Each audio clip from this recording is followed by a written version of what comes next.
வீடு ஒரு குடும்பம் சமாதானமா இருக்கணும்னா அந்த வீட்டில் கண்டிப்பாக ஜப சத்தம் கேட்டுதான் ஆக வேண்டும். எந்த வீட்டில் ஜப சத்தம், ஆராதனை சத்தம், வசனத்தினுடைய சத்தம் கேட்கப்படுகிறதோ அந்த வீட்டில் கண்டிப்பாக கர்த்தர் உலாவுவார். அந்த குடும்பத்திலே சமாதானத்தை கர்த்தரே வசிப்பார். நீங்க போய் நிக்கணும். கணவனாரை குறித்து யாரிடத்துலையும் சொல்றதுக்கு முன்னாடி கர்த்தரிடத்துல போய் உங்க கம்ப்ளைண்ட் எல்லாம் யார்கிட்ட சொல்லுங்க. மனைவியை குறித்த கம்ப்ளைண்ட்டை கர்த்தரிடத்துல சொல்லுங்க. கணவனாரை குறித்த கம்ப்ளைண்ட்டை கர்த்தரிடத்துல சொல்லுங்க. பிள்ளைகளை குறித்த கம்ப்ளைண்ட்டை யாரிடத்துல சொல்லுங்க. கர்த்தரிடத்துல, ஆண்டவரே இப்படி நடக்கிறாங்க, இப்படி இருக்காங்க, எனக்கு இது பிடிக்கல, நீங்க கொஞ்சம் மாற்றுங்க, நீங்க கொஞ்சம் சரி பண்ணுங்க. ஆண்டவர் நிச்சயம் ஒரு நாள்ல பதில் தர வல்லவரா இருக்கிறார். ஹல்லேலூயா.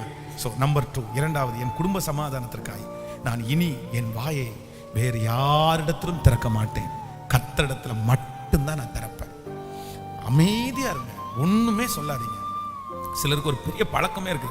அம்மாட்ட சொன்னா பெரிய ஆறுதல், சிலருக்கு அப்பாட்ட சொன்னா பெரிய ஆறுதல். நான் சொல்றேன், நீங்க ஆறுதல் படுவீங்க, ஆனா இன்னொரு ஆத்துமா உங்க அம்மாட்ட உங்க வீட்டுல நடக்கிறது எல்லாத்தையும் நீங்க சொல்லிட்டீங்கன்னா உங்க அம்மா உங்களை என்ன பண்ணுவாங்க? கண்டிப்பா ஆறுதல் படுத்துவாங்க. கவலைப்படாத மகளே, ஆண்டவர் கூட இருக்காரு, நான் ஜெபம் பண்ணிக்கிறேன், நீ தைரியமா இரு. நல்ல அம்மா அங்க கண்டிப்பா ஆறுதல் படுத்துவாங்க. ஆனா ஆறுதல் படுத்திட்டு அடுத்த நிமிஷத்துல அந்த அம்மாவுக்கு ஒரு வலி வரும் பாருங்களேன். தன் பெத்தெடுத்த பிள்ளை மனசு கஷ்டப்படுறத பார்த்து அவ்வளவு வலிக்கும் அவங்களுக்கு. ஆனா வெளியே என்ன பண்ணுவாங்க? சிரிச்சுட்டே இருப்பாங்க. ஒன்றும் இல்லை, ஒன்றும் இல்லை, ஏன் இப்படி பயப்படுற, ஒன்றும் இல்லை, உங்க அப்பாவுடையா, உங்க தாத்தாவுடையா, அப்படி வெளியே சொல்லிடுவாங்க.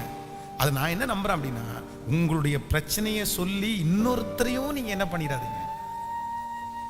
இன்னொரு அம்மா அப்பாவை, அவங்க வயசானவங்க, அவங்க நாட்கள் ஆயிடுச்சு, இன்னும் கொஞ்ச நாளைக்குள்ள தேவராஜ்யத்துக்கு போக போறாங்க, அவங்கள போய் ஏன் கஷ்டப்படுத்தணும்? ஆனா உங்க கணவன் மனைவியினுடைய சூழ்நிலை உடனே சரியாயிரும்.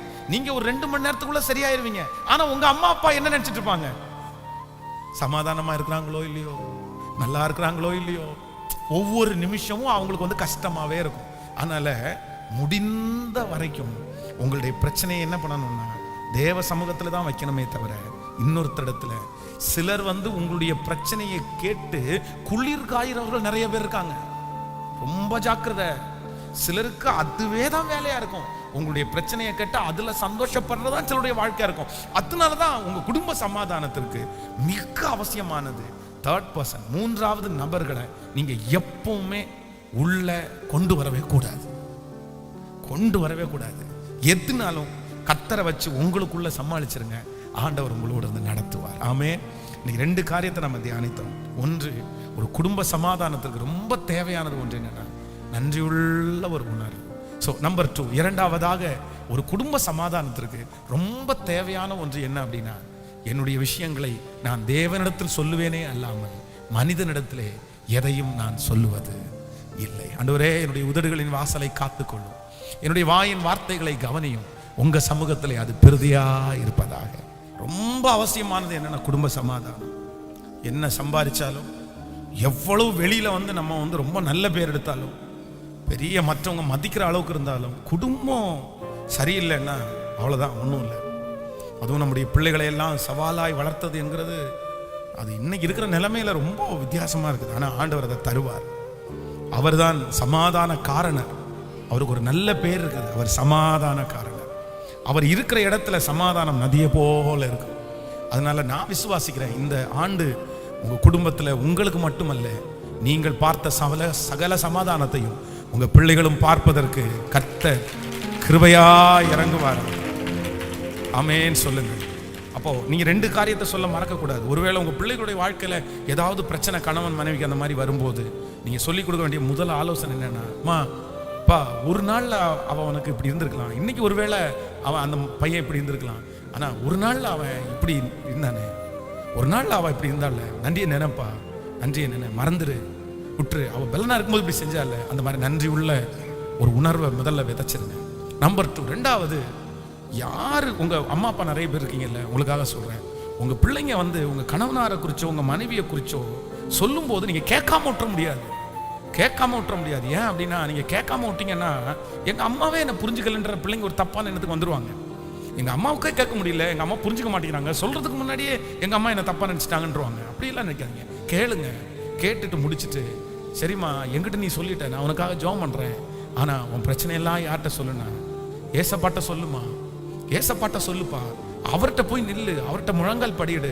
அவர் இந்த குடும்பத்தை ரொம்ப அழகா கட்டுவாரு. நீ பெரிய ஊழியம் செய்யற, நீ பெரிய ஊழியம் செய்ய போற, உன் பிள்ளைங்க பெரிய ஊழியம் செய்ய போறாங்க. இப்படிதான் இருக்கும், போராட்டம் வரும். ஆனா தேவனிடத்துல போய் நிற்கும் போது ஆண்டவர் ஒரு சமாதானத்தை தருவாரு.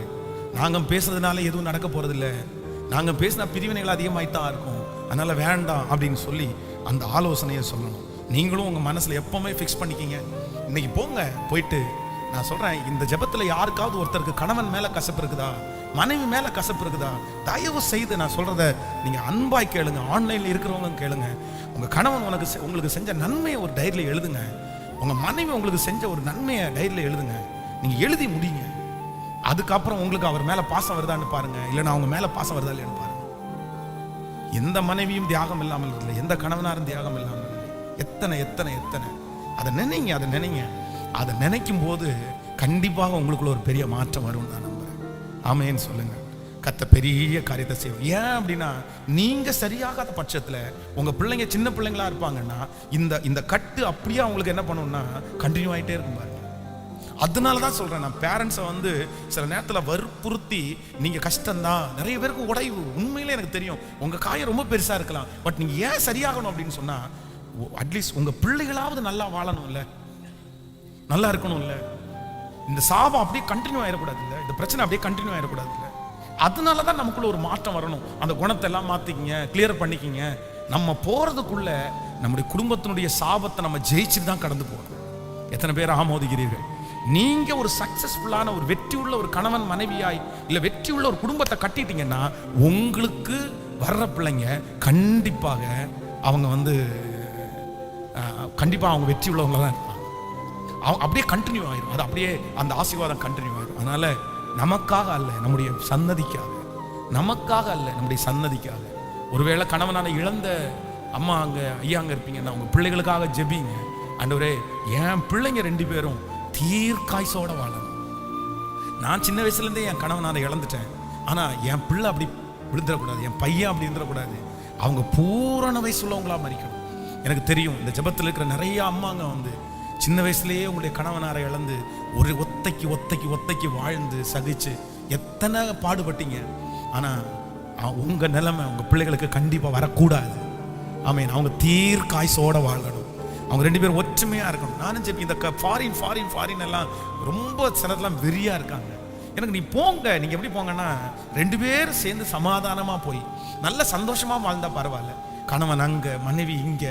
அப்புறம் சிலர்லாம் வெளிநாட்டுக்கு போயிடுறாங்க, மனைவியை வீட்டில் விட்டு போறாங்க, பாஷையும் தெரியாது, வீட்லயே அடைஞ்சு கிடந்து அது பைத்தியம் மாதிரி மாறி அவர் வெளியே போயிடுறாரு, வேலை செய்யறாரு, 4 பேரை பாக்குறாரு, முடிஞ்சிச்சு. இந்த பொண்ணு வீட்டு ரூமுக்குள்ளேயே அடைஞ்சு கிடந்து எவ்வளோ கஷ்டம் தெரியுமா? அதனால எல்லாவற்றை விட நீங்கள் சமாதானமாய் வாழ்வதுதான் முக்கியம். பணம் எல்லாம் எப்போ வேணாலும் வரும், அது ஒன்றும் வந்த உடனே ஒன்றும் பெரிய விஷயமே இல்லை. ஆமேன்னு சொல்லுங்க. நான் ஒன்று நினச்சிக்கோங்க, எவ்வளவு பணம் வந்தாலும் நீங்கள் ஒரு டைமில் ஒரு சட்டையும் ஒரு பேண்ட்டும் தான் போட முடியும். இன்னொன்று தூக்கி மாட்டிக்க முடியுமா? இல்லை, நான் ஒரு கோடீஸ்வரன் அதனால நான் 3 சட்டை போட்டிருக்கேன்னு சொல்ல முடியுமா? கேட்கல. இன்னொன்று சொல்கிறேன், உங்களுக்கு எவ்வளவு பணம் வந்தாலும் ஒரு நேரத்தில் ஒரு காரில் தான் உங்களால் என்ன பண்ண முடியும்? டிராவல் பண்ண முடியும். இல்லை, நான் இந்த இடத்துல இருக்கிறேன், என் ஆவி இன்னொரு காரில் போட்டோம், நான் பென்ஸ் காரில் போகிறேன், இன்னொரு ஆவி BMW போட்டோம் அப்படின்னு சொல்ல முடியுமா? முடியாது. இன்னொன்று சொல்கிறேன், உங்களுக்கு எவ்வளவு பணம் இருந்தாலும் இந்த வயிற்றுக்கு அளவு தான் என்ன பண்ண முடியும். இல்லை, சாப்பாடு நிறைய இருக்குது, நான் இன்னும் கடன் வாங்கி இன்னொரு பேகை கட்டிக்கிட்டு சாப்பிட்றேன்னு சொல்ல முடியுமா? சொல்லுங்க சத்தமா. என்னதான் இருந்தாலும் அந்த வயிறு நிறையிற அளவுக்கு தான் சாப்பிட முடியும். இன்னும் நான் நல்ல பெரிய பணக்கார கோடீஸ்வரமான பெரிய பங்களா கட்டிட்டேன், அவ்வளோதான், அதில் தூங்க போகிறேன் அப்படின்னு சொல்லிட்டு என்னதான் படுக்கறைக்கு போனாலும் 6 மணி நேரம் 7 மணி நேரத்துக்கு மேலே உங்களால் தூங்க முடியுமா? சொல்லுங்க. அவ்வளோதாங்க. அதனால பெரிய கோடீஸ்வரன் ஆகணும், பெரிய கோடீஸ்வரன் ஆகணும், பெரிய கோடீஸ்வரன். இந்த நினைப்பு நமக்கு ரொம்ப கேட்கல. இன்னொன்னு நினைச்சுக்கோங்க, பணம் இல்லாம இருக்கிற வரைக்கும் பிரச்சனை இல்லை. நீங்க ஆசீர்வதிக்க பெரிய அளவுக்கு வராத வரைக்கும் உங்களுக்கு பிரச்சனை இல்லை. மினிமமா இருந்துட்டு அவ்வளோ அழகா போயிட்டு இருக்கலாம். ஆனா நீங்க எவ்வளவு ஆசீர்வதிக்கப்படுறீங்களோ அவ்வளவு தூரம் உங்களுக்கு ஆபத்துன்னு இல்லை, கஷ்டத்தை நீங்க பாட்டு தான் ஆகணும். அதுக்கு என்ன ஒரே ஒரு பிளஸ், நீங்க நினைக்கிறத மனசுல ஆசைப்படுறத உடனே போய் நீங்க என்ன பண்ணிடலாம், அவ்வளவுதான். அதை விட்டு வேற ஒண்ணுமே கிடையாது. அதனால நீ நல்லா இருப்போம், நல்லா வைப்பாரு.